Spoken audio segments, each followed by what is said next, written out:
അപ്പൊസ്തലന്മാരുടെ പ്രവർത്തനങ്ങൾ അധ്യായം 13. ബാർനബാസും സാവൂളും അയക്കപ്പെടുന്നു. അന്ത്യോക്യയിലെ സഭയിൽ പ്രവാചകന്മാരും പ്രബോധകന്മാരും ഉണ്ടായിരുന്നു. ബാർനബാസ്, നീഗർ എന്ന് വിളിക്കപ്പെടുന്ന ശിമയോൻ, കിരേനക്കാരൻ ലൂസിയോസ്, സാമന്ത രാജാവായ ഹെരോദസിനോട് കൂടി വളർന്ന മനായേൻ, സാവൂൾ എന്നിവർ. അവർ കർത്താവിന് ശുശ്രൂഷ ചെയ്തും ഉപവസിച്ചും കഴിയവേ പരിശുദ്ധാത്മാവ് അവരോട് പറഞ്ഞു, ബാർനബാസിനെയും സാവൂളിനെയും ഞാൻ വിളിച്ചിരിക്കുന്ന ജോലിക്കായി എനിക്ക് വേണ്ടി മാറ്റി നിർത്തുക. ഉപവാസത്തിനും പ്രാർത്ഥനയ്ക്ക് ശേഷം അവർ അവരുടെ മേൽ കൈവെപ്പ് നടത്തി പറഞ്ഞയച്ചു. പാഫോസിലെ മാന്ത്രികൻ. പരിശുദ്ധാത്മാവിനാൽ അയക്കപ്പെട്ട അവർ സെലൂക്യയിലേക്ക് പോവുകയും അവിടെ നിന്ന് സൈപ്രസിലേക്ക് കപ്പൽ കയറുകയും ചെയ്തു. സലാമീസിലെത്തിയപ്പോൾ അവർ യഹൂദരുടെ സിനഗോഗുകളിൽ ദൈവവചനം പ്രസംഗിച്ചും അവരെ സഹായിക്കാൻ യോഹന്നാനും ഉണ്ടായിരുന്നു. അവർ ദ്വീപ് മുഴുവൻ ചുറ്റി സഞ്ചരിച്ച് പാഫോസിലെത്തിയപ്പോൾ ഒരു മന്ത്രവാദിയെ കണ്ടുമുട്ടി. അവൻ ബർ യേശു എന്നു പേരുള്ള യഹൂദനായ ഒരു വ്യാജപ്രവാചകനായിരുന്നു. ഉപസ്ഥാനപതിയും ബുദ്ധിമാനുമായ സെർജിയൂസ് പാവുളുസിന്റെ ഒരു സദസ്യനായിരുന്നു അവൻ. ഈ ഉപസ്ഥാനപതി ദൈവവചനം ശ്രവിക്കാൻ താല്പര്യപ്പെട്ട് ബാർനബാസിനെയും സാവൂളിനെയും വിളിപ്പിച്ചു. എന്നാൽ മാന്ത്രികനായ എലിമാസ്, മാന്ത്രികൻ എന്നാണ് ഈ പേരിന്റെ അർത്ഥം, വിശ്വാസത്തിൽ നിന്ന് ഉപസ്ഥാനപതിയെ വ്യതിചലിപ്പിക്കാൻ ശ്രമിച്ചുകൊണ്ട് അവരെ തടഞ്ഞു. പൗലോസ് എന്നു പേരുകൂടി ഉണ്ടായിരുന്ന സാവൂളാകട്ടെ പരിശുദ്ധാത്മാവിനാൽ നിറഞ്ഞ് അവന്റെ നേരെ സൂക്ഷിച്ചു നോക്കി പറഞ്ഞു, സാത്താന്റെ സന്താനമേ, സകല നീതിക്കും എതിരായവനെ, ദുഷ്ടതയും വഞ്ചനയും നിറഞ്ഞവനെ, ദൈവത്തിന്റെ നേർവഴികൾ ദുഷിപ്പിക്കുന്നതിൽ നിന്ന് വിരമിക്കുകയല്ലേ? ഇതാ, കർത്താവിന്റെ കരം ഇപ്പോൾ നിന്റെ മേൽ പതിക്കും. നീ അന്ധനായിത്തീരും. കുറെ കാലത്തേക്ക് സൂര്യനെ ദർശിക്കാൻ നിനക്ക് സാധിക്കുകയില്ല. ഉടൻ തന്നെ മൂടലും അന്ധകാരവും അവനെ ആവരണം ചെയ്തു.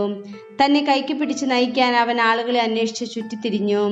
ഈ സംഭവം കണ്ടപ്പോൾ ഉപസ്ഥാനപതി കർത്താവിന്റെ പ്രബോധനത്തെക്കുറിച്ച് അത്ഭുതപ്പെടുകയും വിശ്വാസം സ്വീകരിക്കുകയും ചെയ്തു. പൗലോസ് അന്ത്യോക്യയിൽ. പൗലോസും കൂടെയുള്ളവരും പാഫോസിൽ നിന്ന് കപ്പൽ യാത്ര ചെയ്ത് പാംഫിലിയയിലെ പെർഗായിലെത്തി. യോഹന്നാൻ അവരെ വിട്ട് ജെറുസലേമിലേക്ക് മടങ്ങിപ്പോയി. എന്നാൽ അവർ പെർഗ കടന്ന് പിസിദിയയിലെ അന്ത്യോക്യയിൽ വന്നെത്തി. സാബത്ത് ദിവസം അവർ സിനഗോഗിൽ പ്രവേശിച്ച് അവിടെ ഉപവിഷ്ടരായി. നിയമവും പ്രവചനങ്ങളും വായിച്ചു കഴിഞ്ഞപ്പോൾ സിനഗോഗിലെ അധികാരികൾ ആളയച്ച് അവരോട് ഇപ്രകാരം പറയിച്ചു, സഹോദരന്മാരെ, നിങ്ങളിൽ ആർക്കെങ്കിലും ജനങ്ങൾക്ക് ഉപദേശം നൽകാനുണ്ടെങ്കിൽ പറയാം. അപ്പോൾ പൗലോസ് എഴുന്നേറ്റ് നിന്ന് കൈകൊണ്ട് ആംഗ്യം കാണിച്ചിട്ട് പറഞ്ഞു, ഇസ്രായേൽ ജനമേ, ദൈവത്തെ ഭയപ്പെടുന്നവരെ ശ്രദ്ധിക്കുവേൻ. ഈ ഇസ്രായേൽ ജനതയുടെ ദൈവം നമ്മുടെ പിതാക്കന്മാരെ തിരഞ്ഞെടുത്തു. ഈജിപ്തിൽ വസിച്ചിരുന്ന കാലത്ത് അവരെ അവിടുന്ന് ഒരു വലിയ ജനമാക്കി. തന്റെ ശക്തമായ ഭുജം കൊണ്ട് അവിടെ നിന്ന് അവരെ കൊണ്ടുപോരുകയും ചെയ്തു. അവിടുന്ന് 40 വർഷത്തോളം മരുഭൂമിയിൽ അവരോട് ക്ഷമാപൂർവം പെരുമാറി. കാനാൻ ദേശത്ത് വെച്ച് 7 ജാതികളെ നശിപ്പിച്ചതിനു ശേഷം അവരുടെ ഭൂമി 450 വർഷത്തോളം ഇസ്രായേൽക്കാർക്ക് അവകാശമായി കൊടുത്തു. അതിനുശേഷം അവിടുന്ന് പ്രവാചകനായ സാമുവേലിന്റെ കാലം വരെ അവർക്ക് ന്യായാധിപന്മാരെ നൽകി. പിന്നീട് അവർ ഒരു രാജാവിന് വേണ്ടി അപേക്ഷിച്ചു. ബെഞ്ചമിൻ ഗോത്രത്തിൽപ്പെട്ട കിഷിന്റെ പുത്രൻ സാവൂളിനെ 40 വർഷത്തേക്ക് ദൈവം അവർക്ക് നൽകി.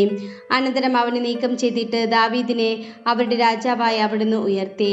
അവനെക്കുറിച്ച് അവിടുന്ന് ഇപ്രകാരം സാക്ഷ്യപ്പെടുത്തിയിരിക്കുന്നു, ജസ്സയുടെ പുത്രനായ ദാവീദിൽ എൻ്റെ ഹൃദയത്തിനിണങ്ങിയ ഒരു മനുഷ്യനെ ഞാൻ കണ്ടെത്തിയിരിക്കുന്നു.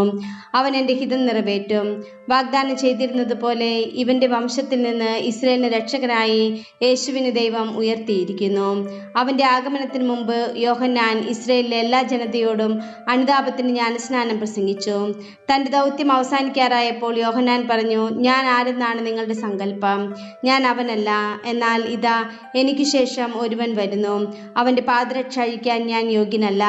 സഹോദരരെ, അബ്രാഹത്തിന്റെ സന്തതികളെ, ദൈവഭയമുള്ളവരെ, നമ്മുടെ അടുത്തേക്ക് ഈ രക്ഷയുടെ വചനം അയക്കപ്പെട്ടിരിക്കുന്നു. ജെറുസലേം നിവാസികളും അവരുടെ അധികാരികളും അവനെ അറിയാതെയും എല്ലാ സാപത്തിലും വായിക്കുന്ന പ്രവാചക വചനങ്ങൾ ഗ്രഹിക്കാതെയും അവന് ശിക്ഷയ്ക്ക് വിധിച്ചുകൊണ്ട് ആ വചനങ്ങൾ പൂർത്തിയാക്കി. മരണശിക്ഷ അർഹിക്കുന്ന ഒരു കുറ്റവും അവനിൽ കാണാതിരുന്നിട്ടും അവനെ വധിക്കാൻ അവർ പീലാത്തോസിനോട് ആവശ്യപ്പെട്ടു. അവനെക്കുറിച്ച് എഴുതപ്പെട്ടിരുന്നതെല്ലാം പൂർത്തിയായപ്പോൾ അവർ അവനെ കുരിശിൽ നിന്ന് താഴെയിറക്കി കല്ലറയിൽ സംസ്കരിച്ചു. എന്നാൽ ദൈവം അവനെ മരിച്ചവരിൽ നിന്ന് ഉയർപ്പിച്ചു. അവനോടൊപ്പം ഗലീലിയിൽ നിന്ന് ജെറുസലേമിലേക്ക് വന്നവർക്ക് അവൻ പല ദിവസങ്ങളിലും പ്രത്യക്ഷനായി. അവർ ഇപ്പോൾ ജനങ്ങളുടെ മുമ്പിൽ അവന്റെ സാക്ഷികളാണ്. ഞങ്ങൾ നിങ്ങളോട് പ്രസംഗിക്കുന്ന സുവിശേഷം ഇതാണ്, പിതാക്കന്മാർക്ക് നൽകിയിരുന്ന വാഗ്ദാനം യേശുവിനെ ഉയർപ്പിച്ചുകൊണ്ട് ദൈവം മക്കളായി നമുക്ക് നിറവേറ്റി തന്നിരിക്കുന്നു. 2-ാം സങ്കീർത്തനത്തിൽ ഇപ്രകാരം എഴുതിയിട്ടുണ്ടല്ലോ, നീ എൻ്റെ പുത്രനാണ്, ഇന്ന് ഞാൻ നിനക്ക് ജന്മം നൽകി. നാശത്തിൻ്റെ അവസ്ഥയിലേക്ക് തിരിച്ചു ചെല്ലാനാവാത്ത വിധം മരിച്ചവരിൽ നിന്ന് അവൻ ഉയർപ്പിച്ചതിനെ കുറിച്ച് അവിടുന്ന് ഇങ്ങനെ അരുളി ചെയ്തു. ദാവീദിന് വാഗ്ദാനം ചെയ്യപ്പെട്ട വിശ്വസ്തവുമായ അനുഗ്രഹങ്ങൾ നിങ്ങൾക്ക് ഞാൻ തരും. മറ്റൊരു സങ്കീർത്തനത്തിൽ ഇങ്ങനെ പറഞ്ഞിരിക്കുന്നു, അവിടുത്തെ പരിശുദ്ധൻ ജീർണിക്കാൻ അവിടുന്ന് അനുവദിക്കുകയില്ല. ദാവീദ് തൻ്റെ തലമുറയിൽ ദൈവഹിതം നിറവേറ്റിയതിനു ശേഷം മരണം പ്രാപിച്ചു. അവൻ പിതാക്കന്മാരോട് ചേരുകയും ജീർണത പ്രാപിക്കുകയും ചെയ്തു. എന്നാൽ ദൈവം ഉയർപ്പിച്ചവനാകട്ടെ ജീർണത പ്രാപിച്ചില്ല. സഹോദരരെ, നിങ്ങൾ ഇത് അറിഞ്ഞുകൊള്ളുവിൻ. നിങ്ങൾക്ക് പാപമോചനം പ്രഘോഷിക്കപ്പെട്ടിരിക്കുന്നത് ഇവൻ വഴിയത്രേ. മോശയുടെ നിയമം വഴി നീതീകരണം ലഭിക്കാനാവാത്ത കാര്യങ്ങളുണ്ട്. വിശ്വസിക്കുന്നവർക്ക് അവൻ വഴി അവയിൽ നീതീകരണം ലഭിക്കും. അതുകൊണ്ട് പ്രവചനങ്ങളിൽ പറഞ്ഞിട്ടുള്ളത് നിങ്ങൾക്ക് സംഭവിക്കാതിരിക്കാൻ സൂക്ഷിച്ചുകൊള്ളുവേൻ. നിന്ദകരെ കാണുവേൻ, ആശ്ചര്യപ്പെടുവേൻ, അപ്രത്യക്ഷരാകുവേൻ.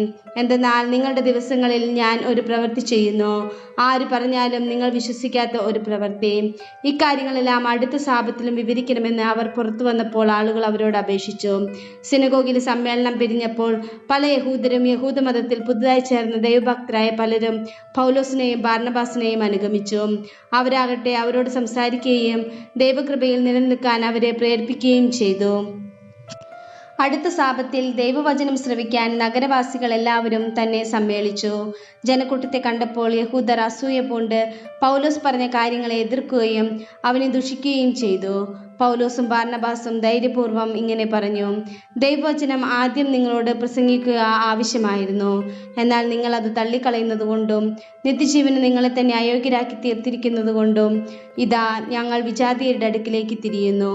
കാരണം കർത്താവ് ഞങ്ങളോട് ഇങ്ങനെ കൽപ്പിച്ചിരിക്കുന്നു, ഭൂമിയുടെ അതിർത്തികൾ വരെ രക്ഷ വ്യാപിപ്പിക്കുന്നതിന് വിജാതിയർക്കൊരു ദീപമായി നിന്നെ ഞാൻ സ്ഥാപിച്ചിരിക്കുന്നു. ഈ വാക്കുകൾ കേട്ടപ്പോൾ വിജാതിയർ സന്തോഷഭരിതരായി കർത്താവിൻ്റെ വചനത്തെ പ്രകീർത്തിച്ചു. നിത്യജീവന് നിയോഗം ലഭിച്ചവരെല്ലാം വിശ്വസിക്കുകയും ചെയ്തു. കർത്താവിൻ്റെ വചനം ആ നാട്ടിലെല്ലാം വ്യാപിച്ചു. എന്നാൽ യഹൂദന്മാർ ബഹുമാന്യരായ ഭക്തസ്ത്രീകളെയും നഗരത്തിലെ പ്രമാണികളെയും പ്രേരിപ്പിച്ച് പൗലോസിനും ബാർന്നബാസിനും എതിരായി പീഡനമിളക്കി വിടുകയും അവരെ ആ നാട്ടിൽ നിന്ന് പുറത്താക്കുകയും ചെയ്തു. അവർ തങ്ങളുടെ പാദങ്ങളിലെ പൊടി അവർക്കെതിരായി തട്ടിക്കളഞ്ഞിട്ട് ഇക്കോണിയത്തിലേക്ക് പോയി. ശിഷ്യന്മാർ ആനന്ദത്താലും പരിശുദ്ധാത്മാവിനാലും നിറഞ്ഞവരായി.